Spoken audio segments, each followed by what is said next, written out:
అందరికీ నమస్కారం. నేను పెడన్లో ఉన్న సమస్యలన్నీ ఒక్కో వీడియోలో ఒక నా వాయిస్ లాగా బయటికి రైజ్ చేశాను. నేనేం చేస్తున్నానంటే నెక్స్ట్ మన కలెక్టర్ గారికి మనం ఒక లెటర్ రాస్తున్నాం. ఆ సమస్యలన్నీ ఒక 1 by 1 నోట్ చేసి ఓ లెటర్ రాయాలనుకున్నా. నేను రాసిన లెటర్ ఏంటంటే,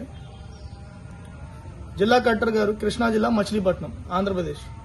విషయం ఏంటంటే, పెండపట్నంలో రహదారి విస్తరణ, చెత్త డంపింగ్ యార్డ్ సమస్యలు, రహదారి దెబ్బతినడం మరియు వీధి దీపాలు లేక గురించి విషయాలు.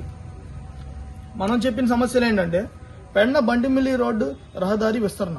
మనకి రోడ్డు అనేది ఇంకా వెడల్పు అనేది పెరగలేదు, దాని మూలంగా ట్రాఫిక్ పెరుగుతుంది. ఆ సమస్య గురించి రాశా.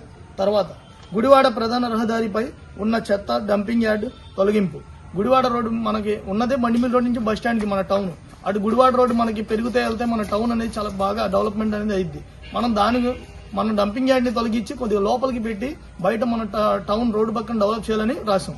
తర్వాత డంపింగ్ యార్డ్ ప్రాంతంలో గుడివాడ రహదారి దెబ్బతినడం.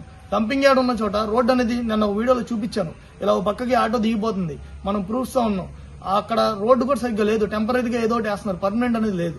తర్వాత గుడివాడ ప్రధాన రహదారి మరియు పెడన బైపాస్ జంక్షన్ వద్ద, గుడివాడ రోడ్ వెళ్ళేటప్పుడు పెడన బైపాస్ జంక్షన్ అవుతున్నాయి 2 రోడ్లు. అక్కడ లైట్ అనేది లేదు, 6 అవుతే ఏం కనపడదు, చీకటి అవుతాయి, 7 నుంచి అసలు ఏం కనపడదు.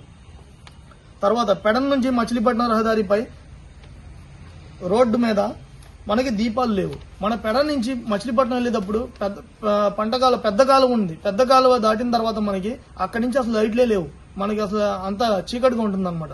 సో ఈ సమస్యల మేరకు నేను ఒక లెటర్ రాస్తున్నాను, మన కలెక్టర్ గారికి ఈ లెటర్ రాస్తున్నాను. ఈ సమస్యలు తొలగిస్తారని చెప్పి నేను భావిస్తున్నాను.